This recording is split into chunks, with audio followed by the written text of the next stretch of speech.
Have you ever noticed that the people who think the most are rarely the happiest? Why is it that intelligence, rather than being a gift, so often feels like a burden? Since childhood, we're told that knowledge is power. But what if the truth is the exact opposite? What if the more you think, the worse life becomes? Just imagine, the more you analyze, the more flaws you see. The more you anticipate, the more you worry. The more you seek meaning, the more you realize how little there is to be found. Schopenhauer believed that intelligence doesn't bring happiness, it destroys it.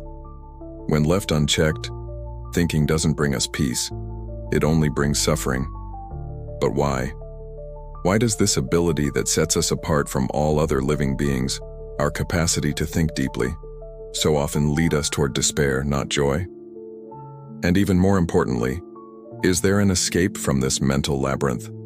This is the paradox of intelligence, a nightmare from which few will ever escape. Society teaches us that intelligence is the key to success, thinking, analyzing, understanding. All of these are supposed to give us control over life. It's a comforting idea, one that suggests the more you know, the easier everything should become. But Schopenhauer was blunt. For him, intelligence, far from a source of power, is often a source of suffering. The problem is simple. The mind is never satisfied.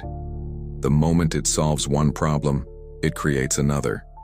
Every situation is dissected, turning reality into a labyrinth of endless doubts and possibilities. What others find simple, thinkers turn into a prison of contradictions and overanalysis. Instead of making decisions easier, too much thinking just makes them harder.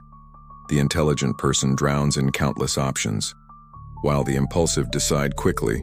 Overthinkers hesitate, question, and sabotage themselves. The result? Paralysis, not power. Choices are never simple, and the exhausted mind begins to turn against itself. Even in relationships, overthinking can feel like a curse. The thinker picks up on nuances, subtle changes in tone, hidden insecurities, and interpretations that others overlook. But in the quest for meaning, they end up distancing themselves from the very people they want to connect with. Schopenhauer saw it clearly. Intelligence doesn't set you free. It chains you down. Every new understanding is transformed into a new burden. In the end, many people chase knowledge, thinking it will bring them control. But the more you think, the less you live. The mind should be a tool, used when needed and set aside when it's not helpful. But for overthinkers, it never goes quiet. It's never satisfied, never content. It solves one problem, only to find two more. The restless mind ends up turning simple situations into endless dilemmas. Small choices require hours of reflection. Casual conversations morph into unsolvable riddles. Happiness is analyzed until nothing genuine remains. Overthinking doesn't solve problems. It creates problems that didn't even exist. The impulsive might make mistakes, but they learn through experience.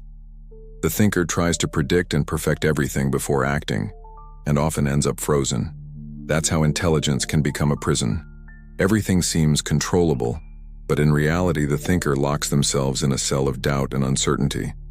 Every moment is a chance to analyze rather than to live. Schopenhauer saw this as one of the tragedies of the human mind. Sometimes, to live more, you have to think less. The world favors those who accept things as they are without much questioning.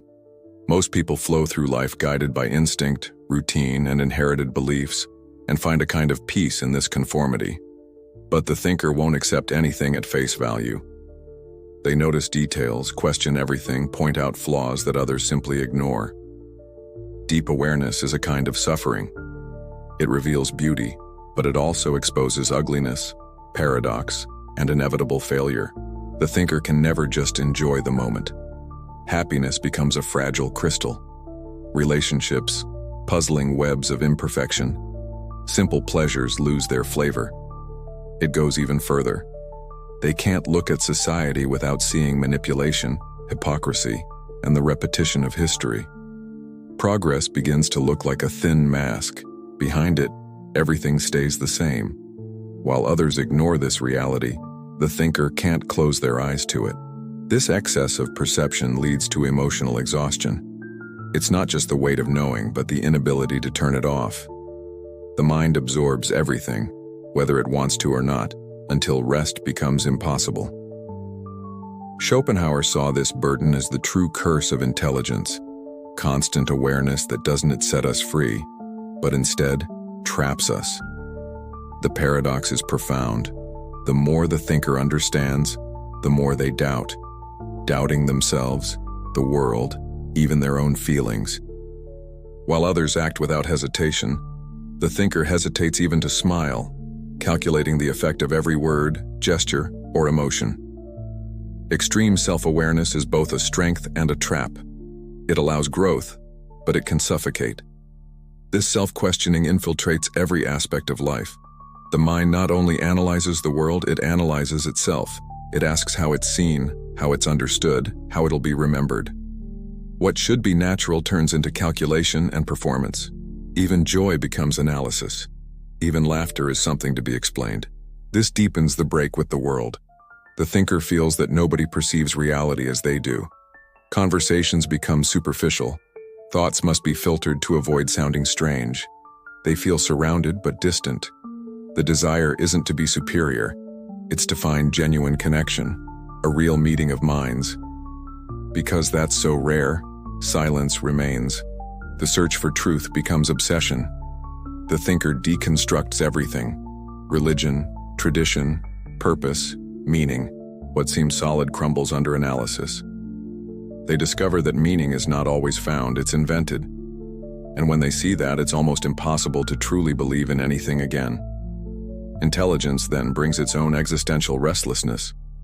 The deeper you look, the more you see how arbitrary, how empty human existence is. All systems, beliefs, goals, just human inventions. The universe couldn't care less. It simply exists. This truth can be both freeing and terrifying. Schopenhauer believed the mind craves answers, but reality never offers them. Some seek refuge in art, in philosophy, in creativity. Others drown in nihilism, crushed by uncertainty. In the end, only one choice remains: keep searching for answers that don't exist, or finally learn to let go of the need for control. If thinking too much brings suffering, is there a way out? Can the restless mind ever find peace? Or is it doomed to spiral forever? Schopenhauer suggested that the escape is not by thinking more, but by learning to stop. The mind, when left aimless, will always search for new riddles, new worries, new chaos to organize.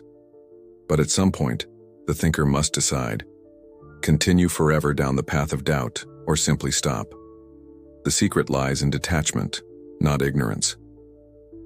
Schopenhauer saw art, music, and the contemplation of beauty as genuine escapes for the overthinker. Moments that don't have to be explained, only felt. A piece of music doesn't require analysis. It just silences the mind, even if only for a moment. Another way out: discipline. The great thinkers of history built rigid routines, not to limit themselves, but to keep their thoughts from consuming everything. Structure limits the excess and forces action where there was once only paralysis. Intelligence can't be undone. The mind will never forget what it's seen, but it can learn moderation. It can relearn that thinking is a tool, not the purpose of life. The mistake isn't in being intelligent, but in letting thought dictate every step. The world doesn't reward those who think the most. It rewards those who learn when to stop thinking, and finally start living. Did this look into the dark side of intelligence resonate with you? Then subscribe right now for more deep reflections. And if you feel like you think too much, follow the channel and check out our next videos. Maybe the answer you're looking for is in the next episode. See you there.